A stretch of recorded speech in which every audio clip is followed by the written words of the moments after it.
After spending most of the warm season so far working on my porch, I needed to turn my attention to the place that got the brunt of my neglect, the garage.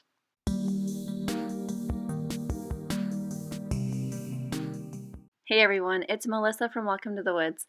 I'm going to whip this garage into shape, mostly cleaning, but also I wanted to show you how I built a workbench for the large saws and some items in my garage that didn't have a home. I started by picking up lots of beach supplies that tend to just get thrown in here after we swim at our neighborhood lake. I picked up and sorted lots of things that have been thrown in here through the winter because I never clean my garage after springtime. I just started working on the porch right away, so everything just got thrown in here. I took a lot of time organizing my lumber, and I actually spent 4 hours burning pieces of old trim and old lumber that was unusable or rotted. I didn't get rid of very many things in the garage. I just sorted and put them away where they belong. Then, when I was finally done, I gave the whole place a clean sweeping, and man, oh man, this alone made such a big difference. Now that I had a clean garage, I'm going to promptly make it dirty to build storage. In the end, I found out I needed a spot for my air compressor, my miter saw, my scroll saw, my table saw, and my shop vac to live. I decided to build a workbench because this is going to be something that can roll and move out of the way as needed. So here I'm cutting a 4x4, and I did this 4 times for the different legs. I decided to use my circular saw and a speed square because I didn't have a blade that was deep enough to go through the 4x4 anyway. So I just did 2 cuts on the 4x4 and tried to measure them perfectly so that it matched up and made a clean cut. Then I started cutting 2x4s. My 2x4s are going to be used to build a box around the 4x4 legs.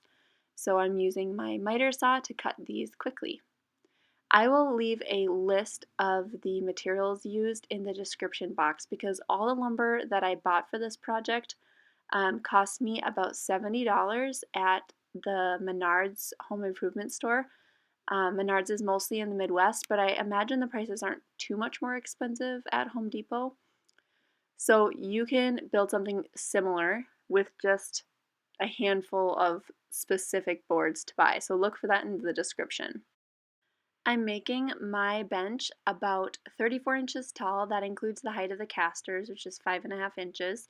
And then I am making it about 7 feet long and 30 inches wide. So yeah, those are the dimensions. It's very large, and it's going to be great storage for me.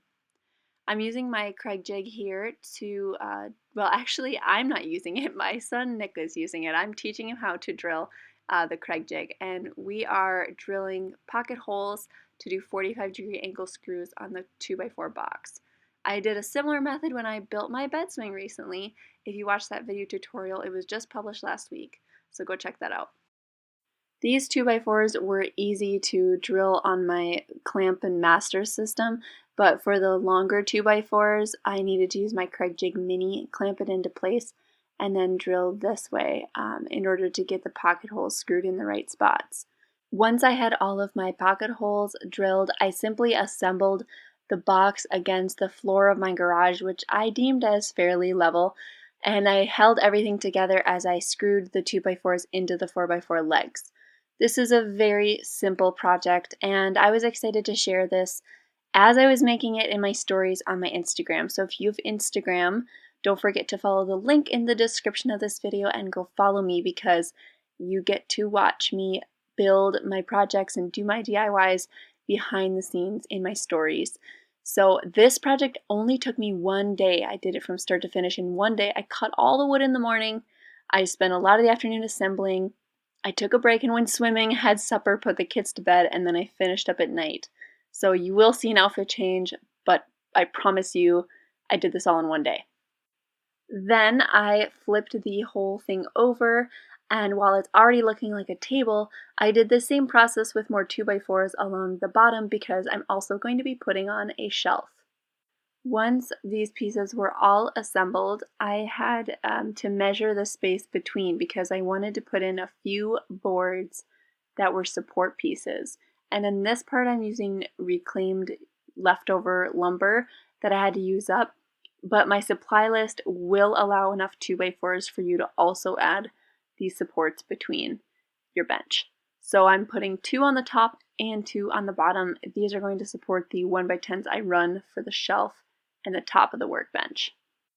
The next thing I did is remove the casters from my coffee table build. You might remember I made out of pallets a couple years ago. I decided I was done with that. I'm ready for something new, and the casters would be a much better use on my workbench. I still have the Amazon link to the casters I bought back then, so I will link that in the description of this video as well if you're looking for large, smooth locking casters. I attached these with just washers and screws down into the 4x4s. I flipped it over and now it rolls. Next, I made the top and bottom shelves. I'm cutting my 1x10 by 8 lumber to length. I'm allowing a 2-inch overhang on both the sides and the length of the whole workbench on the top, and that lip is going to allow me to use this workbench to clamp down against the 1x10s when I'm, putting something on the top.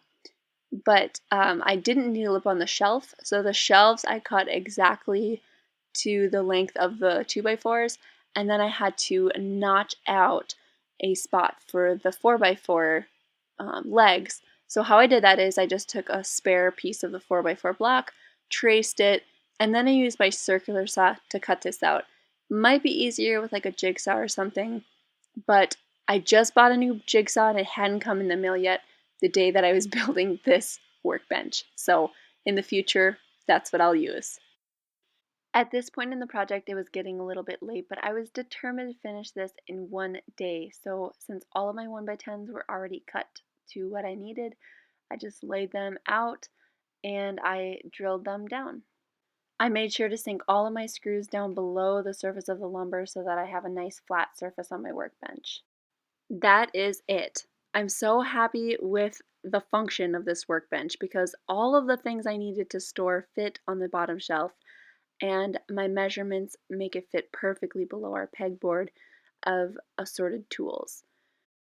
The top is spacious and very nice. I think it's going to be a great place for me to work on my projects.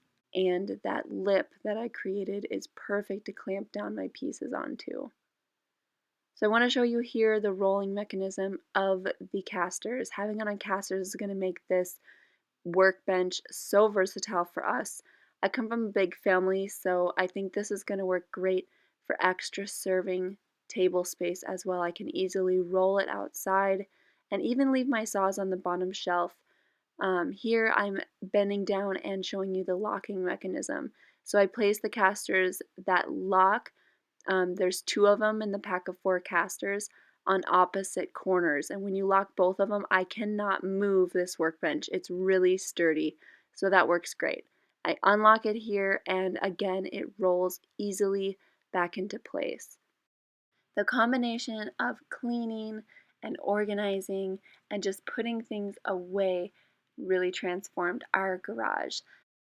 There's one more thing I want to organize in this garage, and I could use your help. Please send ideas in the comments below how you organize tools on a pegboard. I'd like to get my rigid tool set hung up on our pegboard above my workbench, but I'm not sure how to do that. So please comment below if you have any great ideas. All in all, this whole garage looks so much better, and I couldn't be happier with my rolling workbench build. If you were inspired, please share this video, and thanks as always for subscribing and following. Welcome to the woods.